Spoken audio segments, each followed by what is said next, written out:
जय जनार्दन मंडळी, खरं तर 19व्या शतकामध्ये सर्वांना भक्तीचं वेड लावणारे, त्याचबरोबर साक्षात भोलेबाबांचा अवतार असणारे राष्ट्रसंत श्री जनार्दन स्वामी मौनगिरी महाराज. तर बाबांनी त्यांच्या श्रमदानातून अनेक मंदिरांची उभारणी केली. तर तेच आपण आज या व्हिडिओच्या माध्यमातून बघणार आहोत. तर जवळजवळ बाबांनी मुख्य 12 मंदिरांची उभारणी केलेली होती आणि तेच 12 मंदिर बाबांनी कोणकोणत्या ठिकाणी बांधलेले होते हेच आपण आज या व्हिडिओच्या माध्यमातून बघणार आहोत. तर नमस्कार, मी प्रमोद आणि आपण बघत आहात प्रमोद पवार क्रिएशन.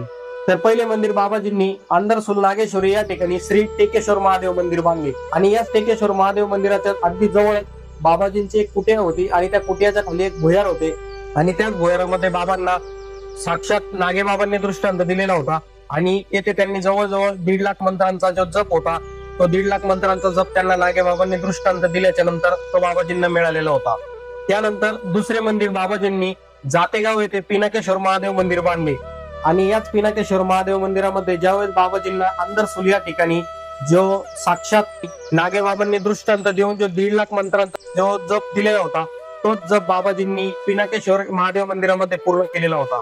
त्याचबरोबर बाबाजींनी तिसरे मंदिर वेरूळ या ठिकाणी श्री सिद्धेश्वर महादेव मंदिर बांधले आणि याच वेरूळ मध्ये जनार्दन बाबांचा खूप सारा काही जो कालावधी होता तो या ठिकाणी बाबांचे वास्तव्य अनेक काळ राहिले होते आणि त्याचबरोबर बाबाजींचा अनेक जो भक्तिमय जो वातावरण इतिहास जो होता तो बाबाजींचा अजूनही आपल्याला या ठिकाणी आपल्याला बघायला मिळतोय. आणि त्याचबरोबर बाबाजींनी सर्वांना जो भक्ती मार्ग शिकवला त्याच भक्ती मार्गाचा जो वारसा आहे तो पुढे घेऊन जाणारे आताचे महंत मठाधिपती जगद्गुरु पदवी ज्यांना प्राप्त झाली असे महंत मठाधिपती परमपूज्य शांतिगिरी महाराज हे त्या ठिकाणी आता बाबांचा वारसा चालवत आहे. त्यानंतर चौथे मंदिर बाबाजींनी संभाजीनगर जिल्ह्यातील शिवनगर या ठिकाणी बाबाजींनी श्री जनेश्वर महादेव मंदिर या ठिकाणी बाबाजींनी बांधले. त्याचबरोबर 6वे मंदिर बाबाजींनी पालखेड या ठिकाणी श्री पारेश्वर महादेव मंदिर बाबाजींनी या ठिकाणी बांधले. त्यानंतर 6वे मंदिर बाबाजींनी श्री क्षेत्र पुलतांबा या ठिकाणी श्री काशी विश्वेश्वरांचं महादेव मंदिर त्या ठिकाणी बांधलं आणि त्याच ठिकाणी योगीराज सद्गुरू चांगदेव महाराजांची सुद्धा त्या ठिकाणी समाधी आपल्याला आजही आपल्याला बघायला मिळते. त्याचबरोबर 7वे मंदिर बाबाजींनी प्रभू रामचंद्रांच्या पावन स्पर्शाने पुनीत झालेल्या भूमीमध्ये म्हणजेच त्र्यंबकेश्वर या ठिकाणी बाबाजींनी 7वे मंदिर श्री हृदयेश्वरांचे महादेव मंदिर बांधले.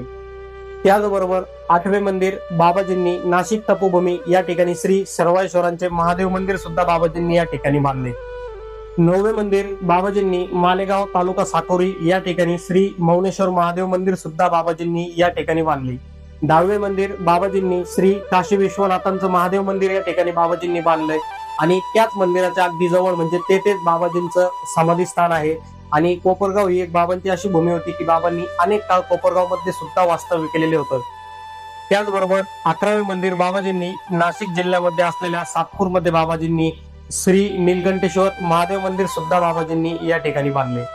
त्याचबरोबर शेवटचे मंदिर जे आपण बघणार आहोत ते बाबाजींचं जे मूळ गाव होतं दहेगाव या ठिकाणी बाबाजींनी 12वे मंदिर बांधले होते आणि ते मंदिर आपल्याला त्या ठिकाणी अजूनही आपल्याला त्या ठिकाणी बघायला मिळतं आणि त्या मंदिराचं नाव आहे विठ्ठल पांडुरंग मंदिर आणि याच ठिकाणी बाबाजींचं मूळ गाव आहे. अनेक काळ बाबाजींचं या ठिकाणी वास्तव्य राहिलेलं होतं आणि बाबाजींचा जो भक्ती प्रवास होता, भक्तीचा जो मार्ग होता तो याच बाबाजींच्या मूळ जे गाव होतं दहेगाव या ठिकाणावरनं बाबाजींचा जो भक्ती मार्ग होता तो भक्ती मार्ग बाबाजींचा चालू झालेला होता. त्यानंतर असे एक ना अनेक छोट्या मोठ्या मंदिरांची बाबांनी उभारणी केलेली होती, पण आता आपण जे बघितलेले होते ते मूळ 12 शिव महादेव मंदिर होते. त्यानंतर अशाच बाबाजींच्या अनेक काही प्रसंग असेल, खूप साऱ्या काही मंदिरांचा इतिहास असेल, बाबाजींचं वास्तव्य असेल, बाबाजींचे जे जीवन चरित्र असेल त्याविषयी असे एक ना अनेक खूप सारे काही माहिती जी आहे ती आपल्याला जाणून घेण्यासाठी आपण आमच्या व्हिडिओला लाईक करा, चॅनलला सबस्क्राईब करा, कमेंट करा आणि त्यानंतर लवकरात लवकर आपण सुद्धा बाबाजींचे अनेक खूप सारे काही प्रसंग आहेत ते आपण सर्वांसमोर मांडण्याचा एक प्रयत्न करणार आहोत. धन्यवाद.